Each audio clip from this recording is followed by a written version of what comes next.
Ayan, magandang hapon muli sa ating mga kapatid, mga kaibigan, sa ating pong patuloy na pag-aaral ay Bible study. Tayo po ay dadako sa ating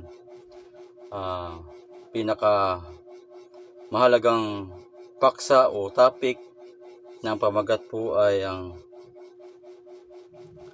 pagsamba sa Diyos. So, yan po yung ating pag-aralan bilang ating pong patuloy na pag-aaral sa salita ng Panginoon sa mga oras na ito. Tayo po ay yuyuko para sa ating panalangin upang hingin sa Panginoon na tayo tulungan nating maintindihan na maibigay sa Kanya ang narapat na pagsamba. Tayo po ay manalangin. Mapagpala ka, Diyos na makapangyarihan sa lahat. Ikaw, Panginoon, ang lumalang ng langit at lupa. Nagpapasalamat kami sa patuloy na panahon na ipinagkaloob mo sa amin na muli makapag-aral ng mga salita. Sa patuloy na pag-aaral na ito, hinihiling namin, O Diyos, ang iyong banal na Espiritu ang siyang magbigay ng kaliwanagan sa iyong mga salita upang ang mga tao na makapakinig ay magbigay ito, Panginoon, ng pagtatalaga sa iyo. Pagpalain mo, Panginoon, ang iyong salita at ako'y bigyan mo ng karunungan. Ipaunawa ng lubos sa akin ang mga salita mo upang ito po'y may pahayag ayon po sa kapangyarihan ng banal na Espiritu. Hinihiling ko po ito sa pangalan ng Panginoong Jesucristo. Amen.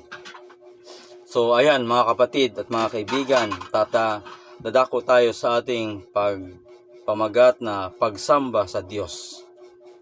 So ayan, ang tanong po, bakit kailangan nating sumamba sa Diyos?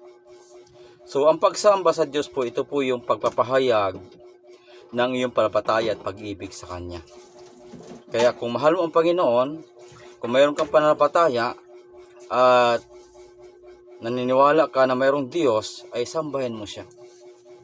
Ipinapahayag mo ang iyong pananampalataya at pagmamahal sa Kanya sa magitan ng pagsamba sa Kanya. Kaya mahalaga po ang pagsamba, no? Sabi nga ng awit 95 verse 6, itong panawagan sa lahat, no? O magsiparito kayo, tayo'y magsisamba at magsiyukod, tayo'y magsiluhod sa harapan ng Panginoon na may lalang sa atin. So, dito po ipinapakita na kung tayo po ay naniniwala sa Diyos at naniniwala sa Kanya, nanampalataya sa Kanya na siya yung ating manlalalang, kailangan nating sambahin siya. Kasi ang pagsamba, ito po ay pagpapahayag at pagpakita ng iyong pagmamahal sa Diyos. Kung mahal mo ang Diyos at nananampalataya ka sa Kanya, ipakita ito sa magitan ng pagsamba. No? So, ang pagsamba sa Diyos ay ito rin ay isa sa pagganap sa Kanyang kalooban. No? Ito rin ay karapatan na dapat ibigay sa Kanya. Ito rin ay pagluwalhati sa Kanya bilang Diyos na manlilikha, no? Ito rin ay pagbibigay ng karangalan na noo ko lamang sa Kanya. Kaya po ang pagsamba, ito ay mahalaga na dapat ibigay sa Panginoon. Ang pagsamba ay paghanga sa Kanyang karakter. Isa rin sa paghanga sa Kanyang karakter na ang Diyos ay banal, matuwid, malinis, at tapat at totoo. No? Paghanga sa Kanyang pag-ibig na hindi nasusukat. No? At pagkilala sa Kanya bilang Diyos at Panginoon. Kaya kung kinikilala natin siya bilang ating Diyos o Panginoon, siya yung ating susundin, sasambahin natin siya. Ayan mga kapatid, no? Sabi nga ng Apokalipsis 4 verse 11, karapat-dapat ka, O Panginoon at Diyos namin, na tumanggap ng kalahatian at karangalan at kapangyarihan. Bakit? Sapagkat nilikha mo ang lahat ng mga bagay. At dahil sa iyong kalooban ay nabuhay sila at nalikha. Kaya nga po, siya yung ating Diyos na manlilikha. Kaya kung kinikilala natin siyang Diyos manlilikha, kailangan natin siyang sampahin. Kung nanampalataya tayo, ipapakita natin yung ating pananampalataya, pagmamahal sa Kanya, pagsamba sa Kanya. Kaya kapatid, ito po yung ating pinaka sentro sa ating pag-aaral, ang pagsamba sa Diyos, no? So ang Diyos po ay mayroon pong mensahe na gustong ipahayag sa buong sanlibutan, na dapat itong malaman. Ang mensahe ito panawagan ng Diyos sa huling araw, na ang lahat ng tao ay dapat makarinig, no? Ang ating pong titignan sa Apokalipsis o Revelation 14:6-7. Ito po ang sinasabi dito. Ito ay panawagan ng Diyos sa huling araw sa mamagitan ng kanyang anghel. Sa verse 6, sabi dito, Revelation 16:6, at nakita ko ang ibang anghel na lumipad sa gitna ng langit, na may mabuting balita na walang hanggan, upang ibalita sa mga nanahan sa lupa, sa bawat bansa at angkan at wika at bayan. Kaya ito po yung mensahe na himpapawid. Ang anghel ay lumipad sa himpapawid na may mabuting balita. Itong dalang mabuting balita ay ito'y balita na walang hanggan. Ang ibig sabihin po, ang mabuting balita, ang ating Panginoon Kristo na dapat malaman ng tao, ang pagsamba tungkol sa Kanya, no? At ang mabuting balita ito, pag ito'y tinanggap ng isang tao, ito po'y maghatid sa buhay na walang hanggan. Kasi po, mabuting balita na walang hanggan. Maghatid po ito sa buhay na walang hanggan. At itong mabuting balitang ito ay kailangan itong ibalita sa mga nanahan sa lupa, sa bawat bansa, angkan, wika at bayan, na kailangan iparating ito sa buong sanlibutan, no? Kaya nga po ito po yung ating panawagan, ito po yung ating Bible study na kailangan malaman ng mga tao, natin bilang mga tao, na ang pagsamba sa Diyos ay mahalaga. Na ang kailangan ito mabuting balita ay may pahayag sa lahat ng naninirahan sa sanlibutan, sa bawat bansa, angkan, wika at bayan. Na ang ibig sabihin po, sa buong sanlibutan, na madalhan sila ng mabuting balita. At ito ang panawagan ng Diyos sa huling araw. Ano po ang laman ng mabuting balita na walang hanggan, na kailangan ipahayag sa buong sanlibutan? At ikaw ngayon nakikinig ay kailangan itong tugunin, ano? Sabi sa verse 7, at sinabi niya na malakas na tinig, matakot kayo sa Diyos at magbigay kalutian sa Kanya, sapagat dumating ang panahon ng Kanyang paghatol, at magsisamba kayo sa gumawa ng langit at lupa, at ng dagat at ng bukal na tubig. Kaya dito po, ipinapakita po ang mensahe na ang kailangan ng lahat ng tao ay magkaroon po sila ng takot sa Diyos. At magbigay kalwatian sa Kanya. Bakit kailangan gawin? Sapagkat dumating na ang panahon ng Kanyang paghatol. Dumating na po ang paghatol ng ating Panginoon Kristo. Ating po pag-aralan kung kailan dumating ang panahon ng paghatol ng Kristo. Okay po? Ang paghatol ni Kristo ay naganap na po noong 1844. Pero pag-aralan po natin ang detalyeng pag-aaral para makita natin paano ito ginagawa ng ating Panginoon Kristo. Noong 1844, pumasok si Kristo sa kabalang-badalang dako upang igawad ang paghatol, at ang basihan ng kanyang paghatol ayon po sa mga record na ating ginagawa. Lahat ng ating ginagawa sa sanlibutan, isinusulat po yan ng mga anghel. At iyon po ibabasihan sa kanyang paghatol mula ng 1844. Kaya nga po, sabi dito, magbigay kalutian sa Kanya sapagkat dumating na ang panahon ng Kanyang paghatol. Dumating na. At bago matapos ang Kanyang paghatol sa sanktuaryo sa langit, kailangan ang lahat ng tao ay tumugon sa pagsamba. Magsisamba kayo sa gumawa ng langit at lupa at ng dagat at ng bukal ng tubig. Ito po yung panawagan ng Diyos. Kasi pag natapos na si Kristo sa kanyang paghatol, darating na siya. At ang dala niya ay gantimpala. No? Kaya po mahalaga po ang pagsamba. No? Kaya ang gustong panawagan ng Diyos sa lahat ng tao sa sanlibutan, magkaroon ng takot. No? Ano po ba paano ba ang takot sa Diyos? Ano ba yung takot? Ating pinag-aralan, no? Ang takot sa Diyos, ito po yung pagsunod sa kanyang kalooban, kanyang kautusan. Sa Ecclesiastes 12:13, Ito ang wagas ng bagay, lahat ay narinig. Ikaw ay matakot sa Diyos at sundin mo ang kanyang mga utos. Sapat ito ang buong katungkulan ng tao. Ang ibig sabihin po, ang takot ng kailangan ng lahat ng tao ay magkaroon ng takot. Ito po'y kailangan ng lahat ng tao ay sumunod sa kanyang kalooban, sumunod sa kanyang kautusan. Sapagkat ito po ang buong katungkulan ng tao. Tungkulin nating sumunod sa Diyos, kanyang kautusan. Kaya nga po ibinigay ng Diyos ang kanyang kautusan sa tao.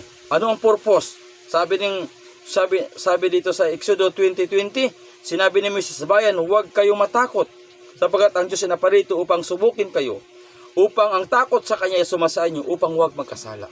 Kaya ang pagbigay ng Diyos sa kanyang kautusan, ang purpose ay huwag tayong susuway, huwag tayong gagawa ng kasalanan. Sundin natin siya.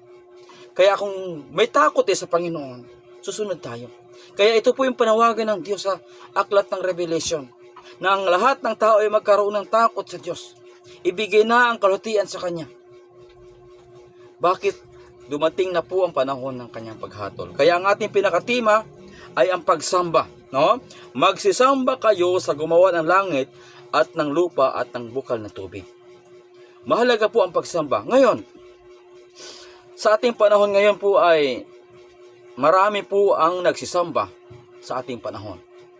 Iba't ibang araw ang pagsamba. May nagsamba sa araw ng Biyernes, mayroon din nagsamba sa araw ng Sabado, mayroon din nagsamba sa araw ng Linggo. At ito po yung talagang nakikita natin sa sanlibutan, na ang pagsamba ay mayroong tinatawag na iba't ibang mga araw. Ang karamihan sa mga nagsamba ngayon ay Linggo. At ang mga iba naman ay Biyernes. At ang iba ay Sabado. Ngayon po ating pong titignan paano tayo sasamba sa panawagan na sinasabi ng Panginoon sa aklat ng Revelation. Sambahin ninyo ang Diyos na manilikha. Siya yung gumawa ng langit at lupa at ng dagat at ng bukal na tubig. Paano tayo tutugon na makikita natin ang araw ng pagsamba? Sapagkat marami pong nagsasamba. Mahalaga po na makita natin ang tunay na pagsamba sa Diyos. Sapagkat marami pong nagsasamba sa ating panahon. Ngayon ang tanong, paano tutugon sa panawagan ng anghel sa pagsamba sa Panginoon na manlilikha? At anong araw ito? Ang sagot po natin ay matatagpuan sa ika-4 na kautusan ng Diyos. At sabi dito sa Exodo 20 verse 11, sapagkat sa 6 na araw ay ginawa ng Panginoon ang langit at lupa, ang dagat at lahat ng naroon, at nagpahinga sa 7 araw, pat pinagpala ng Panginoon ang araw ng Sabat at pinakabanal. So dito po makikita natin na ang pagtugon sa panawagan ng pagsamba sa aklat ng Revelation ay ipinapanauli ang tao sa pagsamba, sa tunay na pagsamba sa manilikha. At ang pagsamba na ito ay walang iba ang pagsamba sa araw ng Sabat. Sapagkat dito po ipinapakita na sa aklat ng Revelation 20 verse 11, ipinapakita po na mayroon pong Diyos na manilikha. Sapagkat sa 6 na araw ay ginawa ng Panginoon ang langit at lupa, at dagat at lahat na roon. Kaya mayroon pong paglikha sa loob ng 6 na araw. At anong ginawa ng Panginoon? At nagpahinga sa 7 araw. Ito yung kanyang ginawa. At pinagpala ng Panginoon ng araw ng Sabat at pinakabanal. Kaya nga po, ang araw ng Sabat, ito po yung tunay na pagsamba na dapat tugunin ng sangkatauhan. Ito po yung pinakabanal na araw na itinalaga ng Diyos. Ano ang ginawa ng Panginoon sa araw ng Sabat? 7 araw, pinahingan niya. Ito'y kanyang pinagpala at ginawa itong banal. Kung mayroon pong araw na banal, walang iba ang araw po ng Sabat. Na yan po'y araw ng Sabado. Ayan mga kapatid, Kaya ang panawagan ng Diyos, tugunin ang pagsamba, Genesis, ipinapakita na po dito ang paglikha ng Panginoon. Umiiral na po, ang 7 araw. Kaya ang tanong natin, bakit may 7 araw? Ang 1 linggo. Ang sagot po ay may 7 araw ang 1 linggo sapagkat gumawa ang Diyos sa loob ng 6 na araw at nagpahinga sa 7 araw. Kaya kung titignan po natin sa aklat ng Genesis 2:1-3, ito po ang sinasabi. At nang 7 araw ay nayari ng Diyos ang kanyang gawang ginawa at nagpahinga sa 7 araw sa madlang gawa niyang ginawa. Sa verse 3, at binasbasan ng Diyos ang 7 araw at kanyang ginawang banal. Sapat siyang pinahinga ng Diyos sa madlang gawang kanyang nilikha at ginawa. Kaya dito po, ipinapakita po na ang Diyos po ay lumikha sa loob ng 6 na araw. At ang 7 araw, ibinukod niya ito. At itong araw na ito, 7 araw, kanya po itong binasbasan, ginawang banal at pinahinga. At ang una pong nagsamba dito, ang ating unang magulang. Sila pa yung unang nagpuri sa araw ng Sabat. Yan po yung pasimula ng paglalang sa sanlibutan. Ibinukod ng Diyos 7 araw para italaga bilang pagsamba sa Kanya. Ayan, mapatid, no? Kaya ang Sabat po ay, ito po ay isang paalaala sa paglikha ng Diyos. Ang Diyos ay manlilikha, no? Ito yung tanda ng kanyang authority bilang Diyos na manlilikha. Ayan. Kaya nga sinasabi po ng Exodus 20 verse 8, alalahanin mo ang araw ng Sabat upang ingatang banal.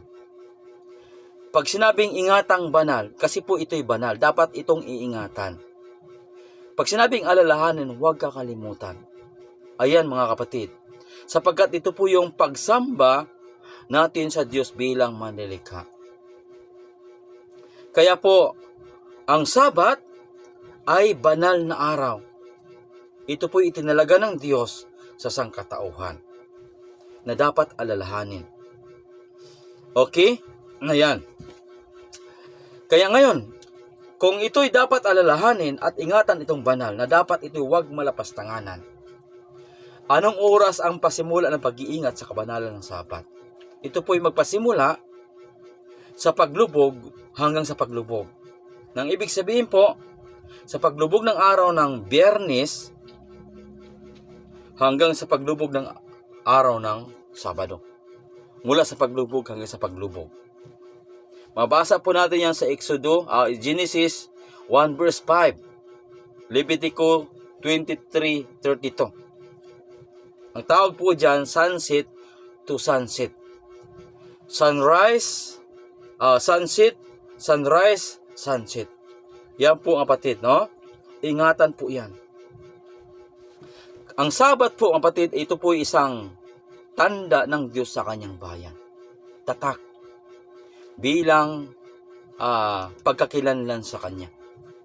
Sabi nga ng Ezekiel 20 verse 12, bukod dito ibinigay ko rin naman sa kanila ang aking mga Sabat upang maging tanda sa akin at sa kanila, upang kanilang makilala na ako ang Panginoon na nagpabanal sa kanila. Kaya nga po, may tanda ang Diyos bilang pagkilala sa Kanya at sa Kanyang bayan. At ang tandang ito ay Sabat. Anong purpose? Upang kanilang makilala na akong Panginoon na pabanal sa kanila. Kaya nga po, ang paraan ng pagkilala sa Diyos, na makilala mo siya, na hindi ka maliligaw, ay ang tandang ibinigay niya sa kanyang bayan. At ang tandang ito, walang iba ang Sabat. Okay? So, tatak ito ng Diyos sa kanyang bayan. Paano ito matatak sa isang tao? May ilagay na tanda. Sa Ezekiel 20 verse 20, inyong ingatang banal ang aking Sabat upang ang mga ito'y maging tanda sa pagitan ko at ninyo, upang inyong makilala na akong Panginoon ang inyong Diyos. Mayroon pong gagawin pag-ingat. Kaya nga po, ang pag-ingat mula sa paglubog hanggang sa paglubog. Ang tawag po dyan, ipangilin. Ito po yung pagsamba, pagbigay, papuri sa Panginoon. No? Kaya kung ingatan ito, maitatak ito sa ating noo. Hindi ito maitatak kung wala pong kaagibat na pag-iingat. Ayan, no? Inyong ingatang banal ang aking Sabat. Anong purpose? Upang ang mga iyon ay maging tanda sa pagitan ko at ninyo. Upang inyong makilala na akong Panginoon ang inyong Diyos. Kaya nga po, ang Sabat ay paraan upang makilala natin na siya ang Diyos ng ating malilikha. Sa Exodus 31 verse 13, sabihin mo sa mga anak ni Israel, inyong ipangilin ang aking mga Sabat, sapagat ito'y isang tanda sa akin at sa inyo sa buong panahon ng inyong salinlahi, upang inyong makilala na akong Panginoon ang nagpabanal sa inyo. Ang ibig sabihin, mga kapatid, kapag iingatan natin ang Sabat, kung ang Sabat ay banal, ang tayo naman na sasamba sa Kanya, iingatan ito, kasama tayong pabanalin ng Diyos. Tayo rin gagawing banal ng Diyos. Akong Panginoon ang nagpabanal sa inyo. Kaya ituturing Kanyang banal. Gagawing Kanyang banal. Katulad ng kabanalan ng Sabat. Ayan po, mga kapatid. Ano ang ating gagawin sa Sabat para pabanalin tayo ng ating mahal na Panginoong Diyos? Anong ating gagawin? Sabi po ng Isaiah 58:13-14, kung iyong iurong ang iyong paa sa Sabat, sa paggawa ng iyong kalayawan sa aking banal na kaarawan, at iyong tawagin ang Sabat na kaluguran, at ang banal na Panginoon na marangal. At iyong parangalan na hindi ka lalakad sa iyong sariling lakad, ni hahanap ng iyong sariling kalayawan, ni magsasalita ng iyong sariling salita. Paano natin? Upang tayo banalin, mayroon po tayong gagawin. Iingatan natin ang Sabat. Na hindi tayo lalakad sa sariling lakad, hahanap ng sariling kalayawan, ni magsalita ng sariling salita sa araw ng Sabat. Kung gagawin daw natin ito, sabi dito sa 14, kung magagayon, malulugod ka nga sa Panginoon. Kung tunay kang nalulugod sa Panginoon, parangalan mo ang Panginoon sa pamagitan ng pag-iingat sa Sabat, at ikaw ay ituturing niyang banal, babanalin ka ng Diyos. Iyong parangalan ang Diyos sa araw ng Sabat, na hindi ka lalakad sa sarili mong lakad, ni maghanap ng iyong kalayawan, ni magsasalita ng sariling salita. Yan po, kapatid, na ang Sabat po ay banal na araw ng Diyos. Ito po'y marangal. Ano ang tawag ng Panginoon sa isang taong nag-iingat at nagsasagawa nito? Sabi ng Isaiah 56 verse 3, verse 2, mapalad ang taong gumagawa nito at ang anak ng taong nanghahawak nito na nangingili ng Sabat at hindi ito nilapastangan at nag-umiwas sa paggawa ng kasamaan.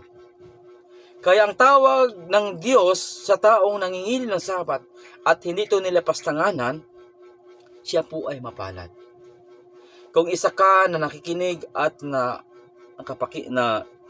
interesadong sundin ang Panginoon at parangalan siya, ikaw isa sa mga palad. Ang sabi dito, sa dami ng tao sa libutan, isa ka mapapalad kung iyong ipapangilin ang araw ng Sabat. Ituturing ka Panginoon na banal. Mapal ang taong gumagawa nito at ang anak ng taong nang hahawak dito. Sino po yung anak ng taong nang hahawak dito?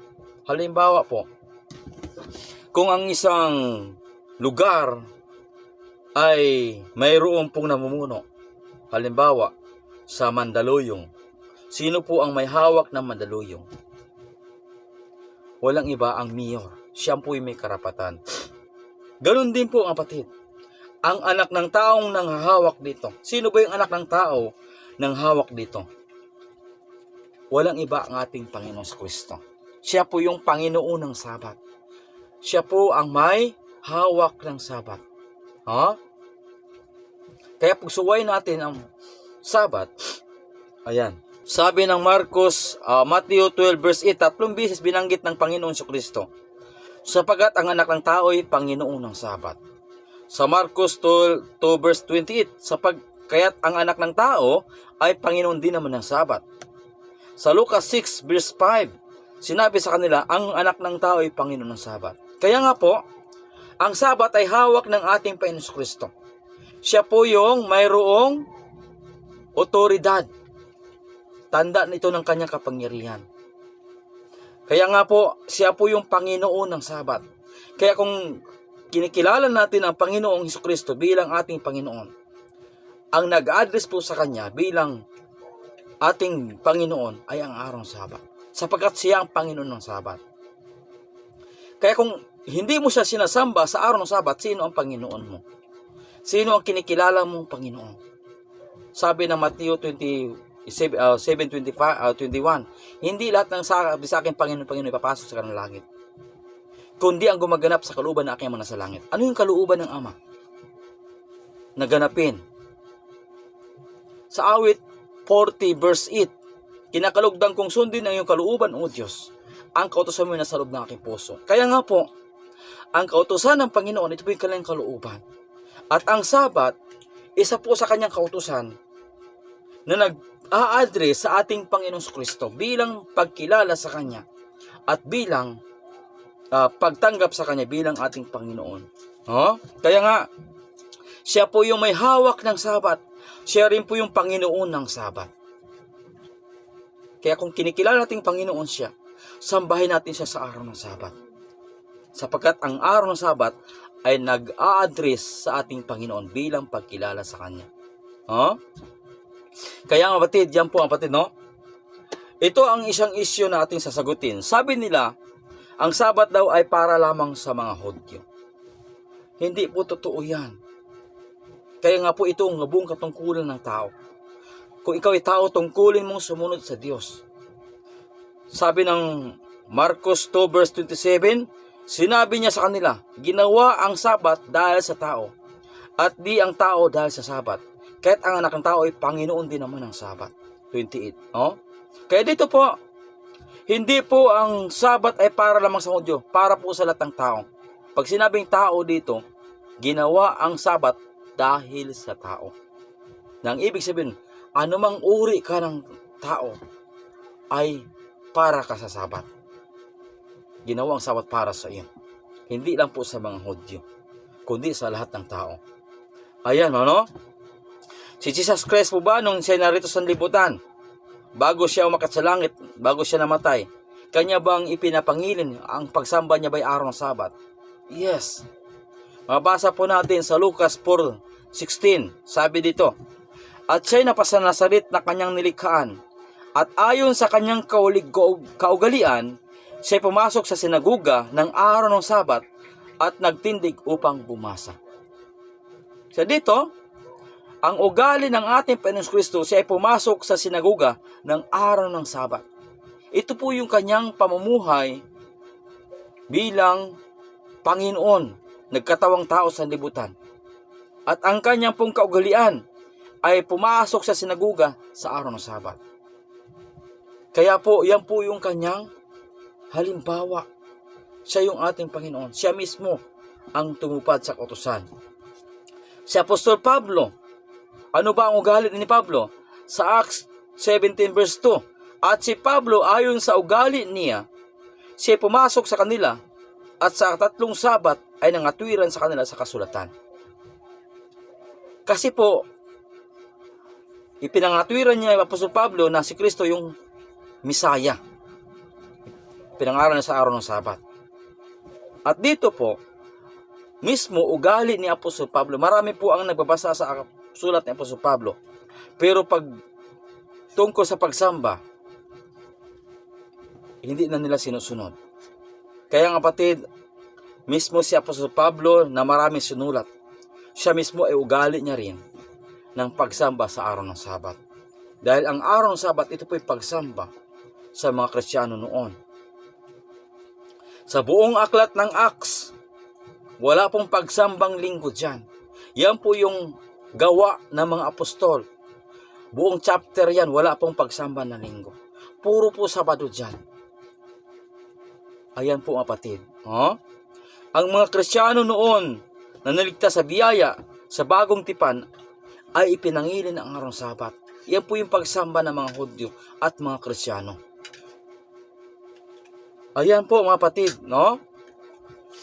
Maging sa langit, sa Sabat, ang Sabat ay kailanman hindi itinatag para lamang sa mga Hudyo, kundi ang Sabat ay para sa lahat ng tao.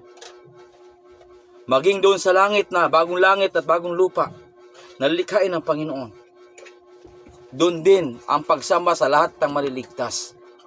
Kung gusto mo makasama paglingkuran ng Panginoon, doon sa bagong langit, bagong lupa, ito dapat ang ating lifestyle sa ating panahon ngayon, ang pagsamba sa araw ng Sabat. Si Isaiah 66 verse 22-23, sabi dito, sapagkat kung paano ang mga bagong langit at mga bagong lupa na aking lilikhain ay manatili sa harapan ko. Sabi ng Panginoon, gayon manatili ang iyong lahi at ang iyong pangalan, at mangyayari na mula sa bagong buwan hanggang sa panibago, at mula sa isang Sabat hanggang sa isang Sabat, paparoon ang lahat ng tao upang sumamba sa harapan ko, sabi ng Panginoon. Kaya ang pagsamba doon sa langit, bagong lupa, ay araw din po ng Sabat. Kaya kung gusto natin makasama ang Panginoon sa buhay na walang hanggan, sambahin natin siya ngayon. Ito po yung ating pagsamba sa Kanya bilang ating Panginoon at tagapagmanlilikha. Maging doon sa langit, bagong lupa na Kanya nilikhain, ang pagsamba sa lahat ng maliligtas ay araw din po ng Sabat. Mga kapatid, mga kaibigan, ito po yung pagsamba na dapat nating ibigay sa ating Diyos na malilikha. Kaya ang Sabat po ay hindi po itinatag sa para lamang sa mga Hudyo. Nandun pa po sa creation. Ang unang nag-practice nito ang ating unang magulang. Hanggang sa panahon ni Moises, sa panahon ni Jesus Christ, sa mga apostol, hanggang doon sa bagong langit at bagong lupa, ay natili po ang Sabat. Kaya po ito po yung tipan ng Panginoon, walang hanggang tipan sa kanyang bayan. Nabasa po natin sa Exodo 31. Nandiyan po yan. Kaya ito po yung pagsamba. Ngayon, ang tanong, makakasiguro ba tayo na ang araw ng Sabado ay ang ikapitong araw at hindi ang unang linggo? Atin po sasagutin. Mababasa po natin yan dito sa Lucas 23:50 hanggang 56. Ito po yung kasaysayan kung paano ang ating Panginoong Kristo ay namatay at inilibing at nabuhay na muli. At tayo bilang mga tao sa sanlibutan ito at ating pong nakikilala at nalalaman na mayroon pong ginaganap na Semana Santa. At yan po'y ginaganap tuwing March ba? Ayan, malapit na po yan. At naniniwala tayo na si Kristo ay namatay Biyernes at nilibing siya Sabado at tinatawag Linggo ng Pagkabuhay. Ating patunayan. Nasa Biblia ba ito? Yes. Makikita po natin yan sa Lucas 23:50 hanggang 56. Si Kristo po ay namatay. Ito po ay araw ng Biyernes. Anong araw namatay si Kristo? Biyernes po siya namatay. Sabi dito, nooy araw ng paghahanda at nalapit na ang Sabat. Ibig sabihin, preparation day. Friday, ang preparation day at malapit ang Sabat. Ang ibig sabihin, Biyernes po yon, paglubog ng araw po yon, Sabat na po yon. Kailan lulubog ang araw? Mga 6:30, ganon. Kaya Biyernes ng alas 3, tinatawag itong araw ng paghanda, malapit na ang Sabat. Malapit ang paglubog ng araw. Anong nangyari? Ang mga babae nagsisama sa kanya mula sa Galilea ay nagsisunod at tinignan ang libingan at kung paano ang pagkalagay ng kanyang bangkay. Sinundan siya ng mga babae. Tingnan yung pagkalibing ni Jesus Christ. At sila nagsiuwi at naghanda ng mapabango at mga ungkinto. At ng araw ng Sabat, sila nagpahinga ayon sa utos. Kaya nung galing sila sa libingan, umuwi sila at naghanda sila ng mga pabango. At nung nabutan sila ng Sabat, nagpahinga po siya ayon sa utos. Kasi po, banal po na araw na yan. Yan po yung mga alagad pagkamatay ni Kristo. Ayan. So, anong nangyari? Ang Sabat ay sa Biblia ay araw ng pagkatapos ng Biyernes. Okay? Ulitin ko, ang Sabat sa Biblia, ang araw pagkatapos ng Biyernes. Nung si Kristo ay namatay, inilibing po siya bago maglubog ng araw. Ang Biyernes. Nasa libingan ng ating Panginoon Kristo. At nung nasa libingan siya, ibig sabihin po, nagpahinga rin po siya sa libingan. Sapagkat ang ating tinuturo, ang kamatayan ay karaniwang pagtulog lang, pangsamanalang natutulog lamang. Siya po ay natutulog sa libingan sa loob ng isang araw. At anong araw siya nabuhay? Mabasa natin dito, sa linggo po siya nabuhay, no? Lucas 24:1-3. Sabi dito, datapwat ng unang araw ng sanglinggo, pagkaumagang umaga, ay nagsiparoon sila sa libingan na may dalang mga pabango na kanilang inihanda. Kasi nga nung Biyernes, pumunta sa libingan, nung umuwi sila, nabutan sila ng Sabat, hindi na sila nakabalik. Kasi nga nagpahinga sila, nagprepare sila ng pabango. Subalit, ng unang araw ng sanlinggo, first day of the week, isang linggo, anong araw to? Linggo po ito. Pagkaumagang umaga, nagpunta na kagad sila sa libingan, dinala nila yung pabangong kanilang inihanda. Kasi gusto nilang haplusan ang ating Panginoon Kristo. Anong nangyari? At nasumpungan nilang naigulong na ang bato mula sa libingan. Nakita nilang naigulong na ang bato. At sila nagsipasok at hindi nila nasumpungan ang bangkay ng ating Panginoon Kristo. Anong nangyari? Siya po ay muling nabuhay. Kaya nga tinatawag po yan na linggo ng pagkabuhay. Ngayon po nakikita po natin na ang katotohanan na ang Biyernes po tinatawag po itong araw ng paghanda. Ang Sabado, ito po ay araw ng Sabat. At ang Linggo, ito ay tinatawag na unang araw ng sanglinggo. Kaya nga po ang Sabado o Sabat ay napagitnaan ng Biyernes at unang araw ng sanlinggo. Kaya dito po nakikita natin na ang Biyernes, Sabado ay linggo, ang ikapitong araw ay Sabado, Sabat. Ayon sa Biblia. Maging katotohanan, no? 5 paraan upang matukoy ang tunay na Sabat na ikapitong araw. Sa Biblia, ang tunay na Sabat ay napagitnaan ng Biyernes at Linggo. Kaya nga po yung Sabado nasa gitna ng Biyernes at Linggo. Maging sa dictionary o encyclopedia, ang Sabado, ikapitong araw ay Sabat. Maging sa kalendaryo. Tingnan niyo po ang kalendaryo. Nagpasimula po yan Linggo hanggang Sabado. Kaya lang natin nalilito ngayon dahil nakagulian natin na ang pagpasok ay Lunes. At niniwala tayo na Linggo ang ikapitong araw. Mali po yan. Ang tunay na ikapitong araw, ang pagsamba sa ikapitong araw ay araw ng Sabado. Hindi po Linggo. Yan po ang katotohanan na dapat natin sundin. 5 paraan upang matukoy ang tunay na Sabat na ikapitong araw. Ang Biblia po, ang tunay na Sabat ay napagitnaan ng Biyernes at Linggo. Pangalawa, ang dictionary, encyclopedia, Sabado, ikapitong araw. Pangatlo, ang kalendaryo. Ang pangapat, maging ang mga Hudyo, kahit ngayon puntahan mo sa Israel, ipinapangilin ang ikapitong araw, Sabado. At ang salita sa buong sanlibutan, sa lahat ng tao, nagpapatunay na ang Sabado ay ikapitong araw. Kaya nga sobra sa 140 wika, ang pangpitong araw ng sanglinggo ay tinatawag na Sabat. Ito po yung banal na pagtitipon na dapat huwag pabayaan. No? Mga kapatid, mga kaibigan. Kaya sinasabi ito ni Apostol Pablo sa Hebreo 10 verse 25. Sabi niya, huwag nating pabayaan ang ating pagkakatipon na gaya ng ugali ng iba, kundi mag-aralan sa isa, at lalo na kung inyong mamalas na malapit ng panahon. Huwag nating pabayaan. At itong pagtitipon ito, kung basahin natin sa Neat Bible, NET, tinatawag itong Holy Assembly.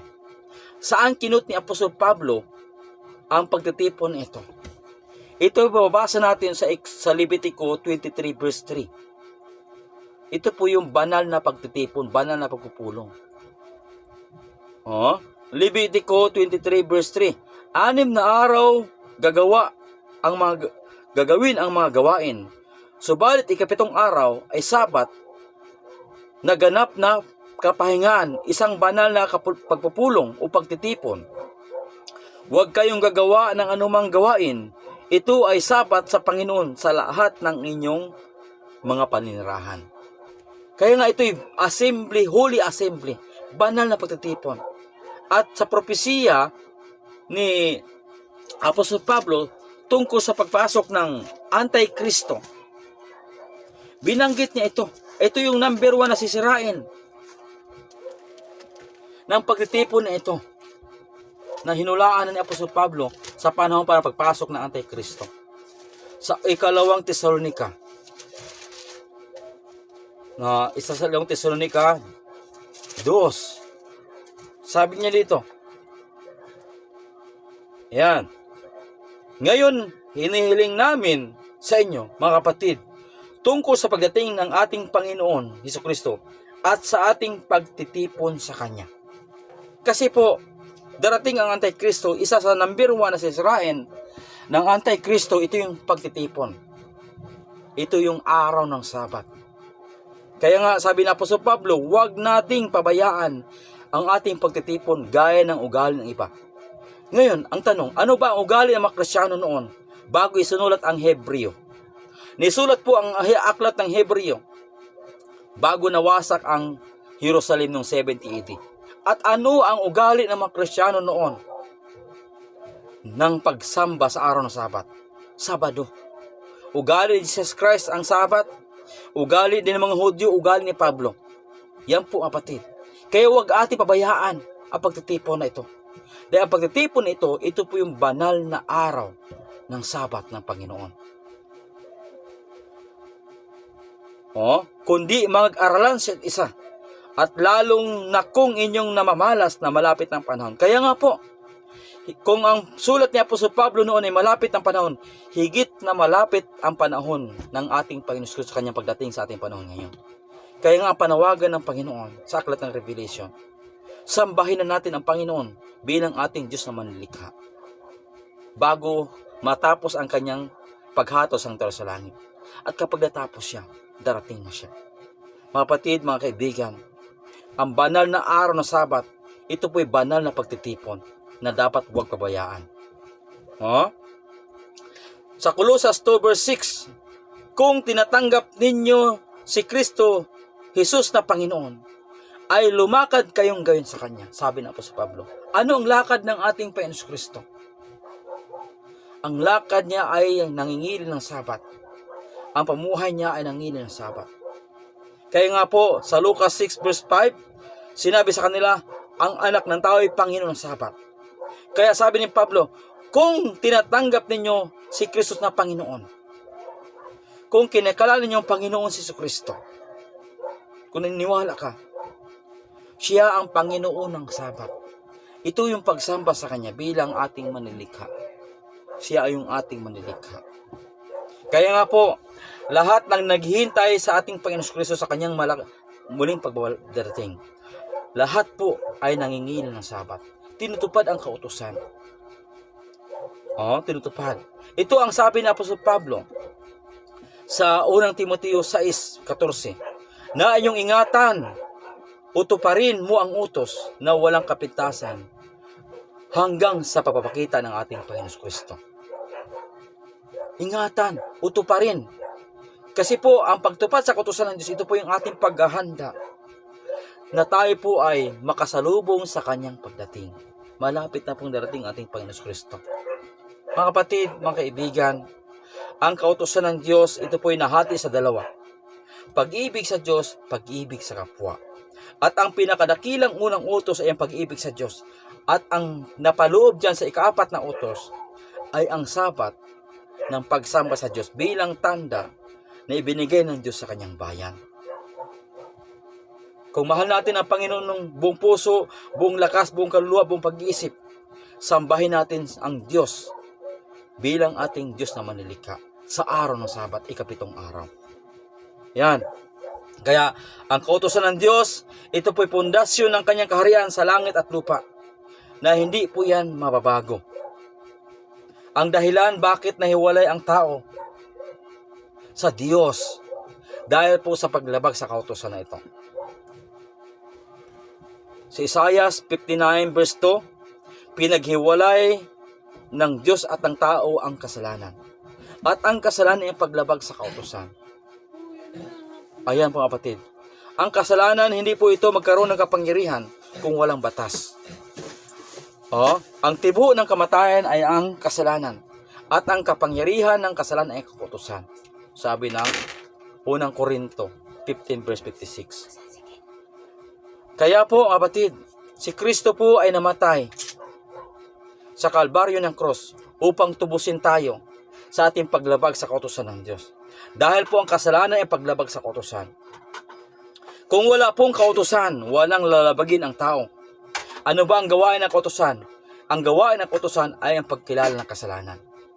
Roma 3:20, sapagkat sa magitan ng kautusan ay pagkilala ng kasalanan. Kung walang kautusan, walang kasalanan. Ngayon, nakita natin ang kautusan at saan tayo lumabag. Ang kapatid, ang kasalanan ay ang paglabag sa kautusan. Ang gawain ng kautusan, ipakilala ang kasalanan. Katulad po ng salamin. Ang kautusan, ihantulad ito ni Santiago na katulad ng isang salamin. Na kung ikaw ay mayroong dumi sa iyong mukha, anong gagawin mo para makita mo ang iyong dumi? Kukuha ka ng salamin. At kapag kumuha ka ng salamin, itatapat mo ang iyong mukha, makikita mo ang iyong dumi. Ganon din po ang kautusan. Hindi natin makikilala ang kasalanan kung walang batas. Ang gawain ng kautusan, ipakilala ang kasalanan. Ngayon mga kapatid, nakita natin ang kasalanan. Ang kasalanan ay paglabag sa kautusan. Anong gagawin mo kung nakita mo ang dumi sa iyong mukha? Kukuha ka ng panglinis para alisin ito. Ngayon, kung nakita natin ang ating dumi o kasalanan sa harapan ng Panginoon, sa pamamagitan ng paglabag sa kanyang kautusan, ito po ang gagawin natin. Ito ang pangako ng Panginoon na kanyang gagawin sa atin. Sa 1 Juan 1:9, kung ipahayag natin ang ating mga kasalanan, ay tapat at banal siya na tayo patatawarin sa ating mga kasalanan at tayo lilinisin sa lahat ng ating kalikuan. Yan ang pangako niya. Kung ipahayag, ang sabing pagpahayag, ito po yung pag-amin, pagkilala na ikaw ay lumabag sa kautusan kung saan ka nagkasala. Kung nagkasala ka sa kautusan ng Panginoon, kung sa Sabat lumabag ka, ay pagsisihan ito at sundin ang Panginoon. Kasi ang Sabat po, ang pagsamba pa sa araw ng Sabat ay kasalanan. Ang hindi pa pagsamba sa araw ng Sabat ay kasalanan. Yes. Kasalanan po ang hindi pagsamba sa araw ng Sabat, sapagkat ang araw ng Sabat ay banal na araw. Ipangilin po ito. Ito po yung pagsamba sa Panginoon. Kaya kung kinikilala natin ng kasalanan ng hindi pagsamba sa araw ng Sabat, ipahayag natin ito. Kilalanin natin ang kasalanan ito. At aminin natin sa Panginoon. At ang pangako ng Panginoon, tayo patatawarin sa ating kasalanan. At lilinisin tayo sa kalikuan. Mga kapatid, ang pagpapahayag, ito po yung pag-iwan sa kasalanan. Ibig sabihin po, aaminin natin sa Panginoon na tayo naglumabag sa kanyang kautusan at susundin natin siya. Sabi ng Proverbs 28 verse 13, siyang nagtatakip ng kanyang pagsalangsang ay hindi ginhawa.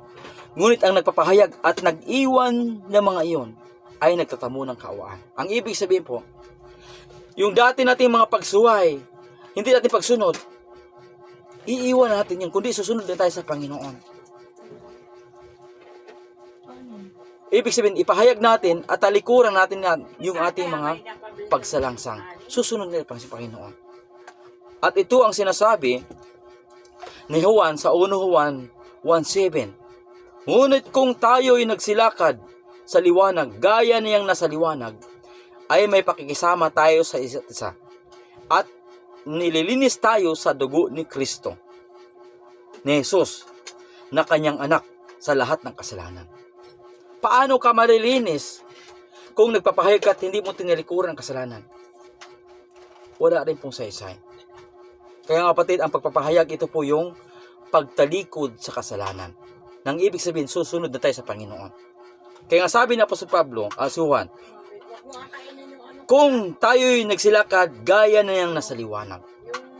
Dito, kung tayo'y nagsilakad sa liwanag, gaya na niyang sa liwanag. Si Kristo po yung liwanag. Sabi ng 1 Juan 8:12. Ay, sorry po. Ako ang ilaw sa libutan, ang sumunod sa akin ay hindi kailangan lalakad sa kadiliman, kundi magkaroon ng ilaw ng kaliwanagan. Si Kristo po yung ating sinusundan. Siya po yung liwanag. Sa ating pagsunod sa liwanag, kung anong lakad ni Kristo sa libutang ito, yun din po yung ating lakad. Si Kristo is masunurin sa kautusan ng kanyang Ama. Gawin din ang ating pagsunod, sapagkat ang liwanag na itong dalawa. Siya yung liwanag at ang kautusan din po ay liwanag. Sa Kawikaan 6:23, sapagkat ang utos ay tanglaw at ang kautusan ay liwanag. Sa ating pagsunod sa ating Panginoon Kristo, siyang liwanag, susunod tayo sa magitan sa pagsunod sa kanyang kautusan. Gaya ng niya sa liwanag. Lalakad tayo. At anong sabi dito? Kapag gano'n daw ang ating ginagawa, tayo may pakisama sa isa't isa. At nilinis tayo sa dugo ni Jesus, na kanyang anak, sa lahat ng kasalanan. Malilinis namang tao kung susunod ito sa kautusan ng Diyos. Pero kung nag-amin tayo ng kasalanan, pero hindi natin sinunod ang kanyang kautusan, walang saysay po itong kapatid. Walang bisa ang dugo ng ating pinusko sa kabayo ng cross. Bakit? Hindi natin tinalikuran ang kasalanan. Dahil ang pagpapahayag ay pag-amin at pagkilala na ikay nagkasala at pangako ng Panginoon patatawarin. Subalit, kailangan natin sumunod sa kanyang kautusan, na huwag na natin labagin ang kanyang kautusan. Sapagkat ang sabi dito ni Juan, binigyan din niya sa 1 Juan 2:3-4, sa ganito na lamang natin na siya ating nakilala kung tinutupad natin ang kanyang mga utos. Ang nagsasabi na kilala ko siya at hindi tumutupad ng kanyang utos ay sinungaling at ang katotohanan ay wala sa kanya. Kaya nga, ang paraan ng panapatay at pagkilala sa Diyos na makilala natin siya ay ang pagtupad sa kanyang kautusan. Kung hindi natin tinutupad ang kanyang utusan, naniniwala sa kanya, sinungaling ang tawag sa atin doon, mga kapatid. Kaya upang hindi tayo matawag na sinungaling at tayo naniniwala, kumikilala sa kanya bilang ating Panginoon, tuparin natin ang kanyang mga utos at huwag itong lalabagin. Ang panawagan ng Panginoon sa huling araw na dapat nating tugunin ay ang pagsamba sa manlilikha. Kaya nga kapatid, nanawagan ng Panginoon na sambahin natin ang manlilikha. Ito ang huling panawagan bago matapos ang sanlibutan. Revelation 14:7, sinabi niya mula sa tinig, matakot kayo sa Diyos, magbigay kalutian sa Kanya, sapagkat dumating ang panahon ng Kanyang paghatol. Magsisamba kayo sa gumawa ng langit at lupa at ang dagat na buka ng tubig. Ang pagsambang ito ay pagsamba sa araw ng Sabat. Ito po yung banal na pagtitipon. Bago matapos si Kristo sa Kanyang paghato sa sanktuaryo, tayong mga buhay ay hatulan. Itatapik ko po yung kapatid. Kailangan tayong tumugon sa panawagan ng Diyos sa pagsamba. Nawa ang mensaheng ito magbigay sa atin ng paghahanda sa malapit na pagdating ng Panginoon Kristo. Napakalapit ng panahon. Hindi na po magtatagal ang ating panahon. Ang ating salibutan mawawasak ito ayon sa ating pinag-aralan. Sa pagdating ng Panginoon Kristo, ang lahat na nanampalataya at sumunod sa Kanya, dadalhin ng Kristo sa langit. Maghari sila sa loob ng 1,000 taon. Itong mensaheng ito, mapatid, huwag natin baliwalain. Bigyan natin ng panahon. Ilaan natin sa Panginoon ang pagsamba sa Kanya. Sapagkat ang hindi pagsamba sa araw ng Sabat, ito po'y kasalanan. Tayo po'y manalangin sa ating pagtatapos. Mapagpala ka, Diyos na makapangyarihan sa lahat. Ikaw ang Diyos na lumalang ng langit at lupa at ang dagat at nabukan ng tubig. Narito, Panginoon, ang mensahe na iyo pong ibinigay sa sanlibutan. Pagpalain mo, O Diyos, ang mga nakapakinig nito. At ito'y bigyan ng kapangyarihan ng banal na Espiritu. Na ito, Panginoon, ay magbigay ng conviction sa puso ng tao upang tumugon sa panawagan mo, O Diyos, sa magitan ng mensahe mo sa aklat ng Apokalipsis 14:6 verse 7. Pagpalain mo, Panginoon, ang mga salitang ito na ito'y maghatid sa amin sa buhay na walang hanggan. Ito po ang aking hiniling at dalangin sa pangalan ng Panginoong Jesucristo. Amen. Maraming salamat po, mga kapatid at mga aking mga kaibigan. Pagpalain po tayo ng ating mahal na Panginoong Jesucristo. Amen.